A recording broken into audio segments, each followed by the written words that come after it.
Ilel'Etyiweni Imiqhagi mibini ingxakinye zicwangcisa. Jika ikona ngomfazi urhuqa amantshontsha akosasi ezinkukhwini ithi ke loo nto mawavuthe amadoda angondliwe embizeni. Namhlanje nyanzelekile uba nditye inyama ke kule box kukwenkukhu zimbini. Uzizalula kwaza uyongxaki uzibahamba le ngxaki zide zisazigqiba ithaba. Xa zizawukhawulela umntu aziba nothuka hayi awezi la madoda thu. Qha icebo lozuzelisa kutyomvu izana le nto ithandayo uzawubona amadoda engena abhajiswe ngaqondanga. Niyabona uba usiza lingena embizeni umfazi uxusha umntana omnye umfazi. Kunzima kule ndawo endaweni yoba kuze zona kuzigusha. Ithi ke loo nto ingathi ke ndixoza mphini iwumba elicebo eli cebo alikhange lipase. Funeka ndilungisele enye iceba ndifuna imiqhagi mibini endaweni yoba ndixhele igusha mandixhele imiqhagi emibini. Into endiyibawela kakhulu yinyama qha ke ngoku inkathazo ukubamba uba ndizawubamba owuphi umqhagi ngoba le miqhaga ayifuni ukuza kum apha. Wangena wokuqala emgibeni wajika omnye ukhwela phezu kwehoko.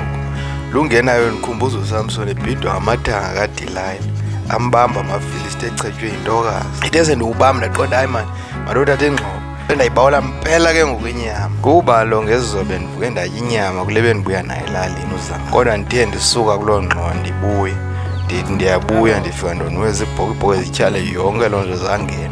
Ngqe uSamson ndaqonda ndizamphinda la mathanga kaDelilah. Besevuya amafilisti. Ngoku ingxaki ezi bhokhwe zingenile apha.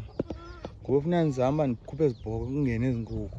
Beke zangena ezi nkukhu zatya ezi bhokhwe. Qha le bhokhwe andiyithembi le. Ndiyakhwela ngole nto le ngoba ndigila.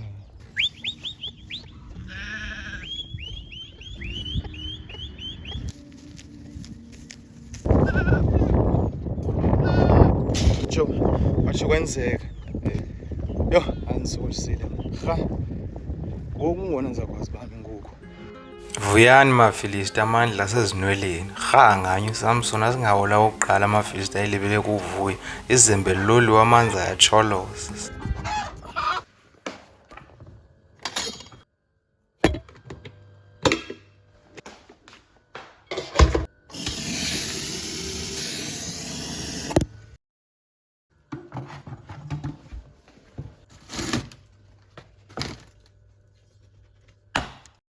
Nxakona inkukhu kaloku uyibulala kwakho nemizuzwana uba ukhawulezele uyixhwithe.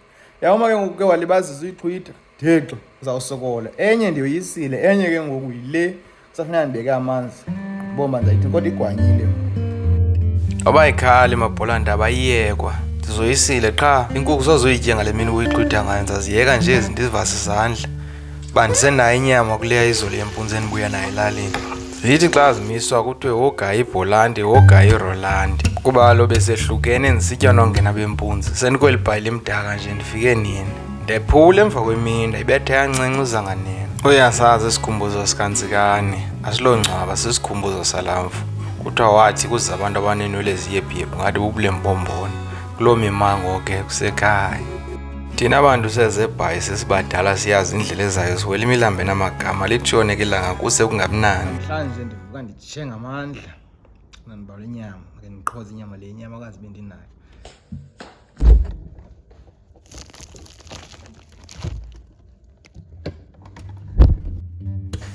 Inkathazo ke ngokuba ndifike selitshone ilanga ndayiphosa emkhenkceni yonke. Ilelitye ke ngoku funeka ilungiselele.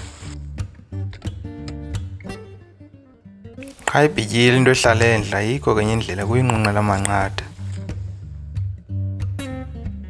Amanqatha ndihlala ndinawo esiseleni ndibone ukuba udumo bantu lihlabe ngezinongo zam. Thixo impondo zihlanjiwe seziziphakade andineli uba sikho.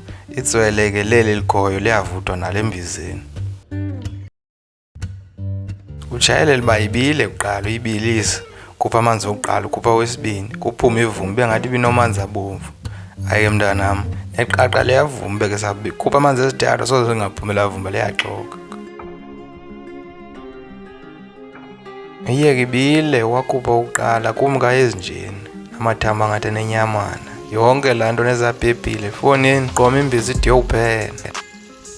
Kungoku nje ndibiliswe yiloo bhebhi emadoda ndivuke ndingetshe mhlawumbi ndibawula inyama akumbi uba bendiyozingela ndawo namanqatha ebheli qha le ebhityile Angamanqatha ekhapheni.